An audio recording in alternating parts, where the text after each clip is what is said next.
Welcome back to this channel. This is Unfiltered Forex with me, Clement, and in this video, I'm going to go over the just released GDP price index, GDP numbers in general, and durable goods orders numbers.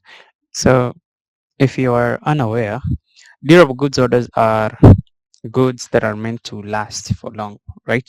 The difference between these numbers and retail sales numbers is that retail sales are things consumers buy for everyday use, but durable goods, these are now electronics, stuff like electronics, cars, factory equipment, aeroplanes, yeah, all those heavy machines, they fall under the category of durable goods orders. So in general, of course, if you can spend money on new electronics, new machinery, it generally means you have more money. You have a lot of money, all right? And now looking at it from a macro perspective, if consumers are buying more and more durable goods orders, it's supposed to indicate that the economy is strong. If the number drops, it's supposed to indicate that the consumer is weakening. Yeah, so this is the number. Monthly change 6%, 6.6%. This is actually quite big, bigger than the estimate, bigger than the previous reading, and it's probably the biggest we've seen in a while. Okay, while that loads, there's also a core PCE prices. This is the one that comes in the GDP reading with the GDP reports. And yeah, for Q2, prices were at 2.9%, slightly higher than projected. Then core durable goods orders, 0.5%, slight increase. All right. There's also the GDP now for Q2. This is the first reading, 2.8%, very high above the estimate of 2% and even high above the previous reading, 1.4%. Then, of course, there's the GDP price index. This is like a small inflation reading contained in the GDP report. It showed prices increased by 2.3% in Q2 versus the estimate of 2.6 and the previous quarter's reading of 3.1%. So yeah, and then of course initial jobless claims 235k, which was below estimates a bit, but you can see the previous reading was revised higher from 243 to 45,000. Okay, so this data, as you can see, it's quite mixed. Mixed in the sense that the GDP showing the economy is growing, durable goods orders showing the consumer is weakening. Core durable goods orders showed some improvement, which is surprising. Prices increasing on this PCE reading.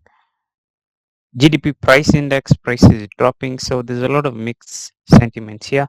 And the main takeaway for me would be the durable goods orders. Like this significant decline is supposed to mean something because this is a monthly reading and this is for June, just the recent month. But for the GDP, you see, this is a lagging economic indicator. We're getting Q2 readings now on the last week of Q3, which is yeah, which is late in that sense. So this is very lagging, but this one is not as lagging as these other ones. So yeah, the durable goods order showing this means in the coming few months, probably we might see some weakening from the consumer. All right, I think I'm done with that. Now, even before you go to the market reaction, you already know what to expect on the charts. Just like I said, this data is sending a lot of mixed sentiments, and that's very likely what's going to be reflected on the charts. Let's go. Here we are. This is the euro dollar, euro USD. So as you can see, the events just came out in the previous hour. So yeah, this is the candle.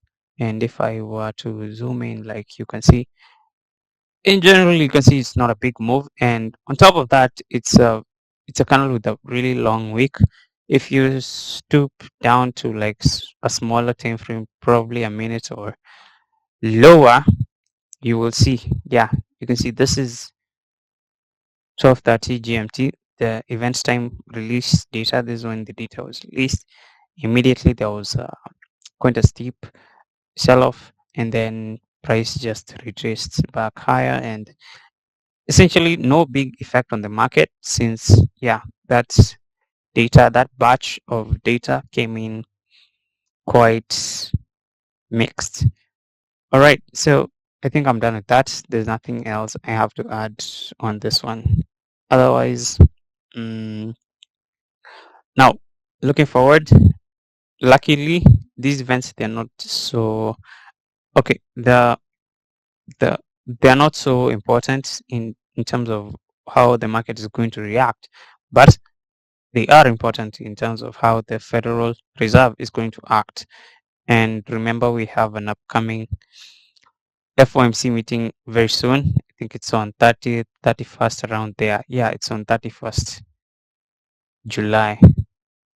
Yep, you can see the here FOMC statement, Fed interest rate decision, FOMC press conference. Yeah, it's on 31st next week, Wednesday. And when you see that, they're definitely going to not exactly hint at cutting rates, but they'll be a bit more hesitant considering such a strong GDP number. 2.8%, yeah, it gives them time to keep rates higher and probably postpone the highly anticipated rate cuts. But remember, the focus of the Fed is on the inflation numbers.